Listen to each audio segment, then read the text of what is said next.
નમસ્કાર દર્શક મિત્રો, મિરર ઓફ ધી વર્લ્ડમાં આપ સૌનું હાર્દિક સ્વાગત છે।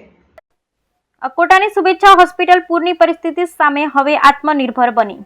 શહેરમાં ગત મહિનાની તારીખ 26 થી 29 દરમિયાન ભયાનક માનવસર્જિત પૂરની સ્થિતિમાં શહેરના નાગરિકોને હાલાકી નુકસાની ઉઠાવવાનો વારો આવ્યો। તે દરમિયાન શહેરના નેતાઓ, પાલિકાના અધિકારીઓ, નગરસેવકો માનવતા ધર્મ ભૂલ્યું હતું।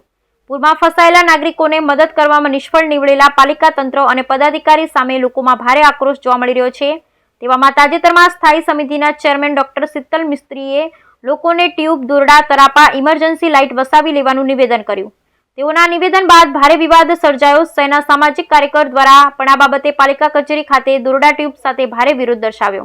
ત્યારે શહેરના અકોટા વિસ્તારમાં આવેલી શુભેચ્છા હોસ્પિટલમાં પૂરમાં પડેલી મુશ્કેલી બાદ બોટ અને લાઈફ જેકેટની વ્યવસ્થા કરી પોતે હવે આગામી સમયમાં આવી પરિસ્થિતિ સર્જાય તો કોઈ તંત્ર, પ્રશાસન કે નેતાઓ પર આધારિત ન રહેતા પોતે હવે આવી પરિસ્થિતિ સામે લડવા સજ્જ થઈ આત્મનિર્ભર બની છે। ગત મહિને ઉદ્ભવેલી પૂરની પરિસ્થિતિમાં શહેરના વિસ્તારોમાં કે જ્યાં ક્યારેક પૂરના પાણી નહોતા પહોંચી શક્યા ત્યાં પણ આ વખતે પૂરના પાણી પહોંચી તબાહી મચાવી દીધી હતી।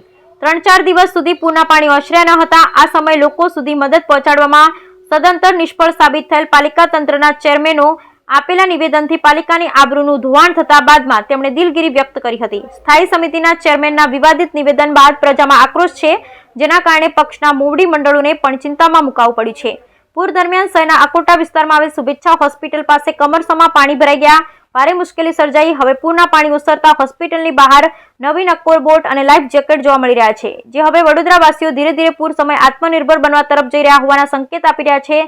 સ્માર્ટ સિટી બનવાની વાતો કરનાર તંત્ર પોતે સ્માર્ટ બન્યું નથી। જનતા ટેક્સ આપે તેની સામે પાલિકા તંત્ર પ્રજાને પ્રાથમિક સુવિધાઓ તો ઉપલબ્ધ કરાવી શક્યું નથી, સાથે જ આપતી વ્યવસ્થાને સમયે પણ સદંતર નિષ્ફળ નીવડ્યું છે।